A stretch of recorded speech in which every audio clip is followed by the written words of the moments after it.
Chers amis, bonjour. Le jeudi sur la chaîne Météo, c'est le rendez-vous de la tendance à un mois, la grande tendance sur la France métropolitaine, qui est censée effectivement vous donner un aperçu à un mois, et donc ça va nous amener jusqu'au 10 juin. Alors regardez un petit peu ce que ça donne dans un premier temps pour commencer cette première décade du mois de mai.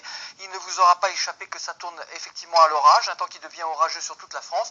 Ce temps orageux devrait se maintenir quasiment jusqu'à la mi-mai, avec des températures qui se maintiennent à un bon niveau avant de fléchir un petit peu. Et donc, juste autour de la mi-mai, et un petit peu après les Saintes Glaces, on pourrait avoir un rafraîchissement provisoire, avec le vent qui pourrait tourner au nord-ouest après tous ces orages, avec des averses, un temps qui devrait rester instable d'ailleurs, mais qui va se calmer aux alentours du 20 et du 29 mai, donc pour la fin du mois de mai, un temps instable, avec le retour peut-être des orages, plutôt sur l'ouest, alors que dans les régions du sud-est, on aura retrouvé un temps beaucoup plus calme. Et enfin, à cheval sur la fin du mois de mai et le début du mois de juin, on pourrait retrouver possiblement un assez beau temps, avec des températures à la hausse, donc ça pourrait redevenir estival. Vous l'avez vu que les périodes stables, ça ne va pas non plus être extrêmement nombreux pour ces prochaines semaines.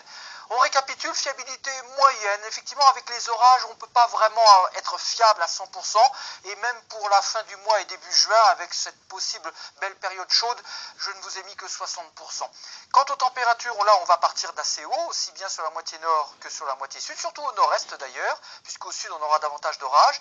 Ensuite, aux alentours du 15-20, on devrait avoir un petit coup de fraîcheur, avec peut-être le retour des dernières petites gelées blanches en race campagne, puis ensuite les températures pour la fin mai, début juin pourraient rejoindre à nouveau les moyennes de saison, et il pourrait faire peut-être un petit peu lourd pour le début du mois de juin. En résumé, une première décade de ce mois de mai, donc orageuse, bien sûr, vous le constatez. On attend un petit coup de fraîcheur vers la mi-mai, juste après les Saintes Glaces, comme quoi il n'y a pas de lien de cause à effet, bien sûr, vous l'aurez compris. La deuxième quinzaine de ce mois de mai s'annonce donc plutôt mitigée, variable, et au bilan, ce mois de mai sera peut-être tout simplement un mois dans les moyennes de saison. À bientôt, merci.